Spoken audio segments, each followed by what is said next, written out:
व्यापारी नेताओं ने लामबंदी शुरू कर दी है। चुनाव नजदीक हैं और पार्टियों में वही बढ़ने लगे हैं, क्योंकि भले ही व्यापारी नेता हों, लेकिन राजनीति ही उनके खून में बह रही है। व्यापारी सम्मेलन में आए व्यापारी नेता बनवारी लाल कंचल ने सम्मेलन को राजनीतिक बना दिया। उद्योग व्यापार प्रतिनिधि मंडल की स्थापना के 48 वर्ष पूरे हो गए। वर्षगांठ को मनाने के लिए एक व्यापारिक सम्मेलन का आयोजन किया गया, जिसमें राष्ट्रीय अध्यक्ष बनवारी लाल कंचल मौजूद रहे। उन्होंने साफ तौर पर कहा कि जिन्होंने व्यापारियों का उत्पीड़न किया है उन्हें वोट नहीं देंगे। उनका इशारा भाजपा की तरफ से उन्होंने लॉकडाउन का जिक्र करते हुए बताया कि 2 महीने दुकान बंद होने के बाद भी बिजली का बिल भेजा गया। यह व्यापारी उत्पीड़न का एक उदाहरण है। कोरोना महामारी के दौरान आम जनता की मदद के सवाल पर उन्होंने साफ तौर पर कहा कि ना तो किसी ISPCS ने मदद की और ना ही किसी नेता ने। अगर दवा बांटने का काम, खाना बांटने का काम किया है तो सिर्फ व्यापारियों ने किया है। वैसे वह विरोध तो सत्ता का कर रहे थे, लेकिन उन्होंने साफ कह दिया कि समाजवादी पार्टी ने व्यापारियों का हमेशा समर्थन किया है, इसीलिए सोच समझकर वोट दें। रायबरेली से संदीप कुमार की रिपोर्ट। लाल कंचल, अध्यक्ष उत्तर प्रदेश उद्योग व्यापार मंडल। हमारे व्यापार मंडल का 48 वर्ष पूरे होने पर 48वां स्थापना दिवस समारोह आज बग्गा जी के नेतृत्व में रायबरेली के हाल में मनाया जा रहा है। ये व्यापारियों का कार्यक्रम हो रहा था या किसी पार्टी विशेष का कार्यक्रम था? नहीं, ये व्यापारियों का काम था, पर व्यापारी इस देश का जागरूक व्यापारी है। आने वाले चुनाव में हम किसको वोट देंगे हम ये ना बताएं किसने हमारा काम किया, किसने हमारा उत्पीड़न किया। लॉकडाउन 2 महीने आपने कराया और बिजली का बिल भी भेज दिया। जब हमने बिजली नहीं जलाई तो किस बात का बिजली का बिल भेज रहे हो? तो जो उत्पीड़न करेगा उसको हम वोट नहीं देंगे। अच्छा, लगातार देखा जाए तो जो भी राष्ट्रीय स्तर के नेता हैं, इन्होंने कभी जनता की समस्याओं को नहीं देखा, अपनी समस्या देखी। हम व्यापारी वर्ग की बात कर रहे हैं और व्यापारी की समस्याएं देख रहे हैं। जनता की जो भी समस्याएं हमारे व्यापार मंडल में आती है, हमारे बग्गा जी उसका समाधान है।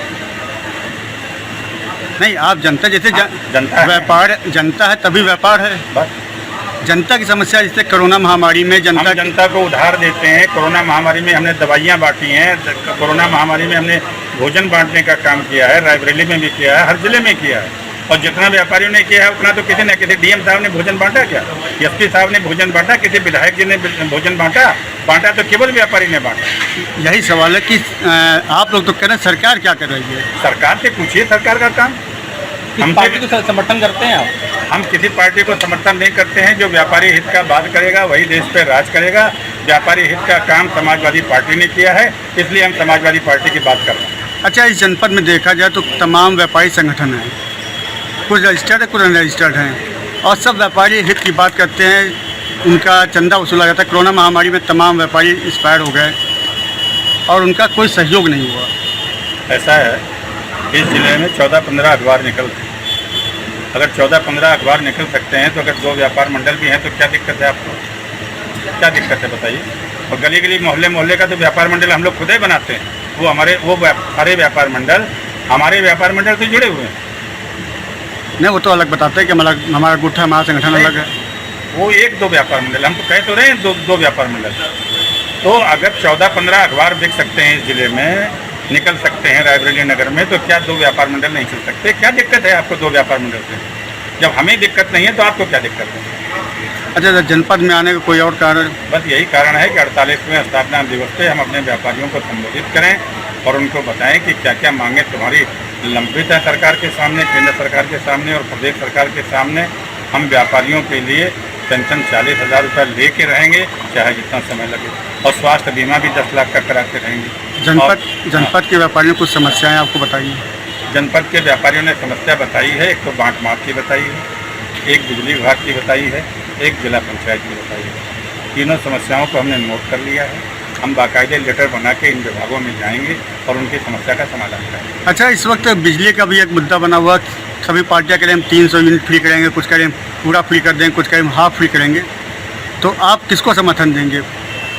भैया, हमारी पार्टी ने कहा है कि 300 यूनिट फ्री देंगे, और तो किसी दूसरी पार्टी ने कहा नहीं है। तो ये आप कह रहे हो कि वो कह रहे हैं कि हम इतना देंगे उतना देंगे, पर किसी पार्टी ने ये नहीं कहा कि हम बिजली फ्री देंगे। केवल समाजवादी पार्टी ने कहा है, तो समाजवादी पार्टी ने कहा है तो हम उसको समर्थन देंगे। मतलब कुल मिला के सपा को समर्थन है। योगी जी कहते हैं हम 1000 यूनिट फ्री देंगे, तो हम योगी जी को समर्थन दे देंगे। कौन से हम बंधुआ मजदूर कहें तो